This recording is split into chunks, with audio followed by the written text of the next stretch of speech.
And thanks once again for joining us for the next episode of our Agency Masters webinar series. Today we're looking at pitching smarter, not harder. Now, we know that new business is one of the biggest challenges facing agencies right now.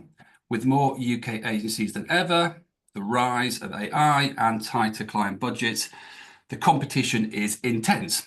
Even smaller, lower fee projects are being put out to pitch, and they're also becoming more costly to win.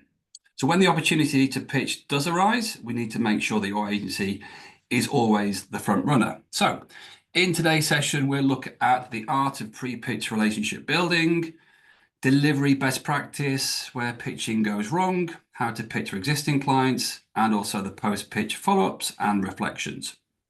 So as usual, some of what we'll cover today might feel obvious, and chances are you're already doing bits of it, but it's always worth reinforcing the fundamentals and taking a fresh look at how you approach your pitching process.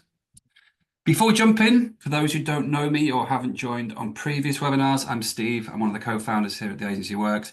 Been working with agencies for well over 23, 24 years now. And as usual, I'm delighted to be joined by my webinar co-host, Kate, who is a principal consultant here at Agency Works, but has also had many years experience working in client services teams within agencies before joining us. So looking forward to your insights as usual, Kate. Thanks for having me as always. No worries. So obviously this wouldn't be a webinar created in 2025 if we didn't mention AI at all. So we asked good old ChatGPT for the dictionary definition of a pitch. And according to Cambridge Dictionary, it is a speech or act that attempts to persuade somebody to buy or do something. So simple enough, but let's see how this has evolved in our world. And we do love a good dictionary definition here on our webinars, but I think Blair Enns says it best with his win without pitching definition. So, which is to attempt to sell or win approval from one's ideas by giving them away for free, usually within a competitive buyer-driven process. So, to pitch or not to pitch, that is the question here, isn't it, Vin? It absolutely is. And it is one that recently the Alliance of Independent Agencies held a debate at the Houses of Parliament, nonetheless, and whether the pitch process is still fit for purpose. So basically the pitch was on trial. So let me give you a quick summary of what took place.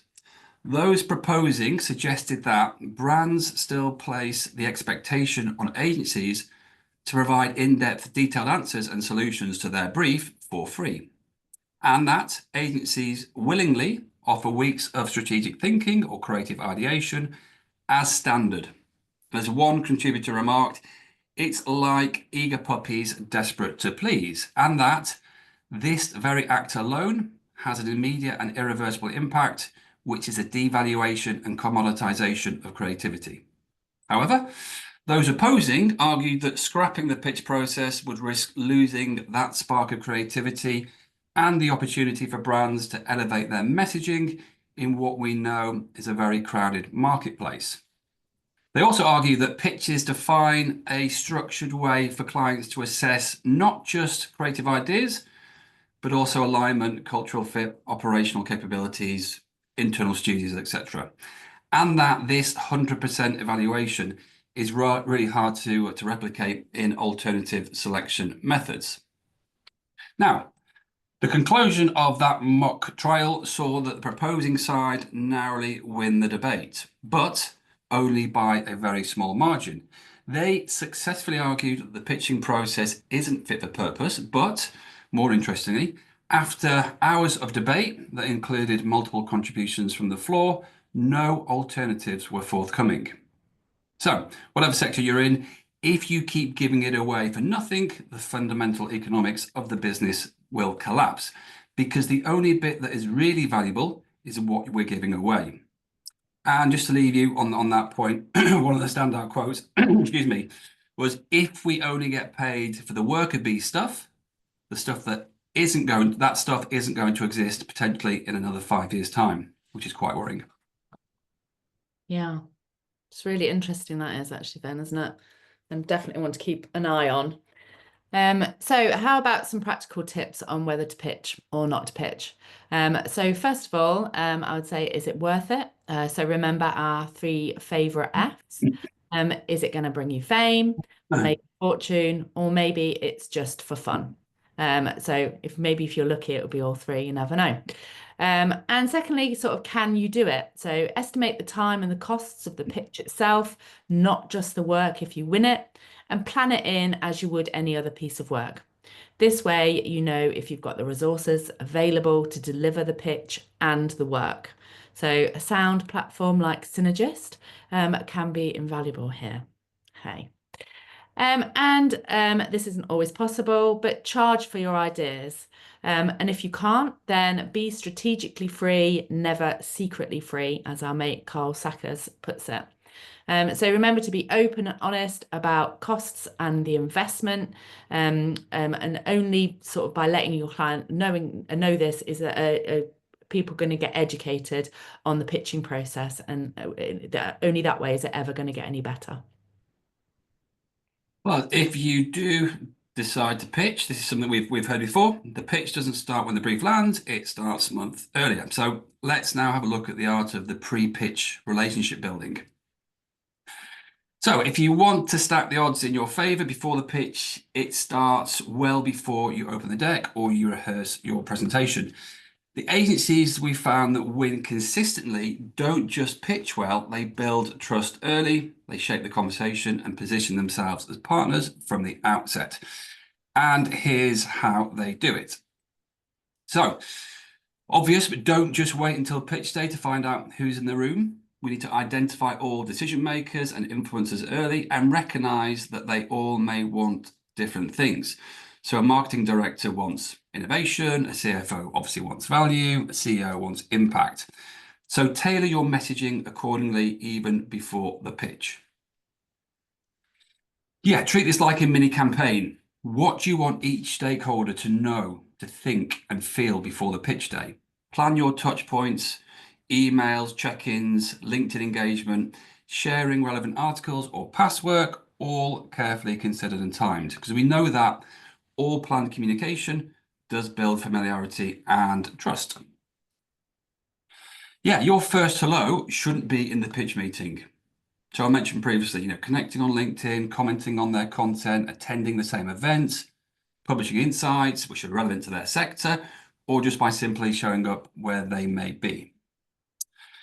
Something we've covered in a previous webinar, but a lot of agencies do stop at surface level questions, but we know we need to clarify the brief more, we need to dig deeper. So what's driving the project? What's keeping them up at night? What's worked before and what hasn't? So the more context we have, the more targeted, valuable, and commercially relevant your response will be.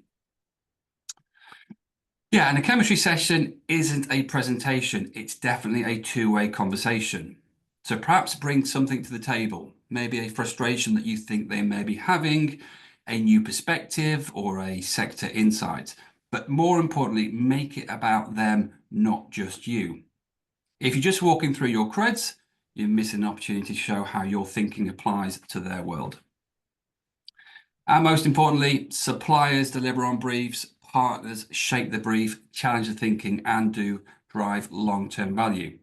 So we should be using this pre-pitch phase to start acting like a partner, asking commercial questions, showing an interest in business outcomes, and frame your thinking in terms of impact, not just deliverables. But what wins the pitch? So pitches aren't won on slides, it's great delivery that wins. So I've got a few best practice tips here for you. I'm all about the tips today. So after you've started with your upfront contract, make sure you talk to them about their world, not about your creds. So they're obviously important, but you understanding them is more important than seeing yet another sort of cred deck. Frame the problem better than they can. So you really need to understand their market and what they're trying to achieve. And explain your strategic thinking and insights in how you got to your solution. And this is a good one. Well, they're all good ones, but focus on one brilliant idea, not a pick and mix. So, a guy called Roland Gurney puts it in a really good analogy in that if you're fired like loads of tennis balls at you, then you're not going to catch any, and it's all just going to become a bit of a blur. Whereas if you just do one, then you're going to catch it, and it's going to seem a lot more, a lot better. Bring it to life as well. Show it how it's going to work in real life scenarios. And make sure you're offering different options, so sort of good, better, best. So don't mix this up with lots of different ideas, but sort of different levels of service. So maybe sort of like bronze, silver, gold, or something like that. And remember to do a temperature check-in. So this is a sort of how they're feeling about what you've pitched or pitching. And it gives you a chance to push them to sort of ask questions or give feedback at the time. And remember, make sure you discuss next steps and timelines within the pitch. So sort of assume that that you've won, and try and get dates in diaries and get some sort of commitment from them. But remember, sort of, it's a risk choosing a new agency. And here are some sort of key things that your new clients are going to be sort of looking for. So the first one is competency. So can you do the job? Do you have the expertise and experience to deliver the requirements? And credibility. Have you got the evidence? Have you got case studies? Maybe recommendations around that type of work? And maybe you've even got some nice shiny awards in your cabinet to show off. And the last one there is chemistry. So, you've worked hard at employing people you like and think that can do a really good job. So it's about making sure that your clients feel the same way.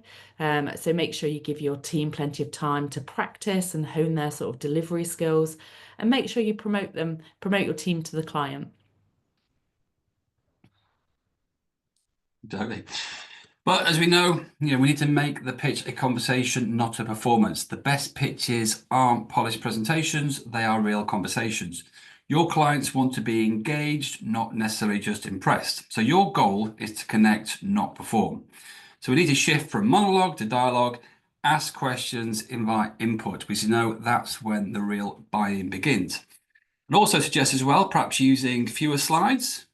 So keep it lean and let your thinking do the talking. Telling better stories and making your ideas relatable and memorable. Be real, not robotic.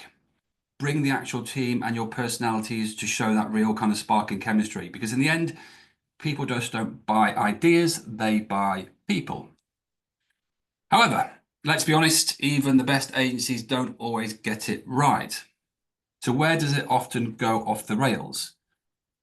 So yeah, the first one is a classic mistake, as Kate mentioned before. Loads of content, no focus, and zero rehearsal time. So instead of trying to say everything, focus on one powerful idea and try and sell that brilliantly. Also, when you skip to the why and rush to the what, you miss the chance to truly understand their world. So without context, even the best solution can feel irrelevant or misaligned. Yeah, you've got the data, the slides, the proof points, but nothing sticks. So overloading with information can lead to underwhelming clarity and leave the client confused. Another classic, we've seen these generic cred decks filled with buzzwords, templated slides, does make you blend in, not stand out. Clients, excuse me, want to know about why you, not just what you do. So personalize them, or you may risk losing them. Next is reading the room. So you can miss body language, you can ignore the reactions, or you can plow just through questions. So great pitchers listen as much as they speak, and you know when to pivot, when to pause, and when to lean in more. And ground these points in reality. Everybody's seen or lived through a pitch horror story. A quick anecdote makes it real, relatable, and helps land the message with impact. But how do we pitch for our existing clients? There is a danger here because familiarity breeds complacency. So often overlooked, but it's just as competitive. So here are some best practice tips for you. First one, treat it like a new pitch. But leverage your insider insights. You know your client, so you can do that. Show how you've added value on previous work, but focus on what's next. And try and bring fresh thinking from outside their world. So this could be what you've learned from other clients or what others are doing within that sector. And try and involve the client's wider team. So not just your day-to-day contact. So you're trying to grow the client beyond who you already work with. And one of the best ones, so you know their internal politics play a bigger role in existing client pitches. So make sure you know their landscape. Absolutely. So we've done the pitch. What next? So if we look now at the kind of post-pitch, not post-pitch, that's a different thing. Post-pitch follow-up.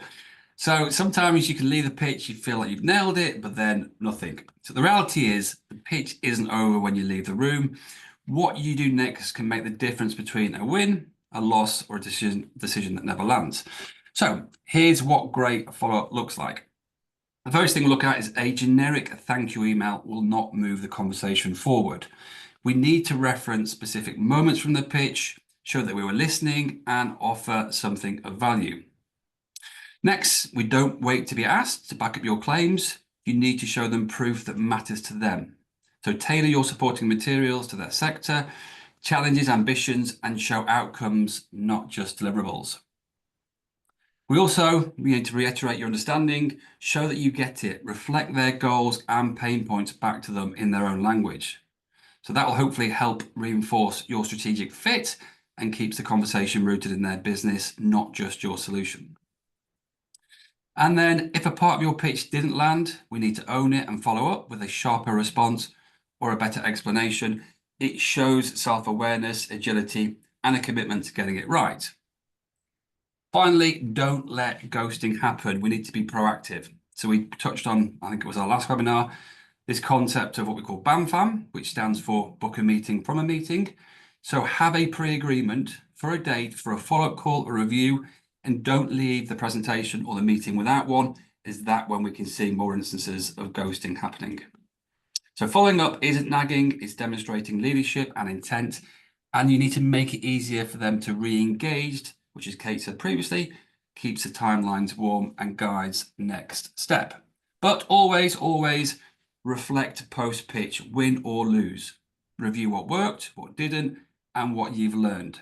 That's how your team improves and avoids repeat mistakes. And don't forget to ask for feedback, even when you do win. Knowing why you won can be just as valuable. Just need to remember that the follow-up is your final pitch and also your first impression as how you may behave if you became their partner. As usual, we come towards the end. We'd like to leave you with our top 3 takeaways from today's session. The first one for me is, starting before the pitch, building relationships early, understanding the business challenge, and positioning your agency as a partner, not just a bidder. And make it a conversation, not a performance. So ditch the deck overload, engage with smart questions, and pitch like you're already working together. And don't disappear after the pitch. Tailor your follow-ups, clarify anything that's unclear, and always, always ask for feedback, whether we win or whether we lose. So that brings us to the end of this morning's session. Hopefully there were some useful tips in there. If you want to ask us anything more, then do kind of reach out and connect with us either via email or via LinkedIn. If you like today's session, you might also be interested in our next Agency Masters webinar, which is entitled Problem Clients No More, which we'll be delivering on Wednesday, the 21st of May. Also, if you want to see previous webinars or look at our popular A-Game series, then you can find them on our YouTube channel.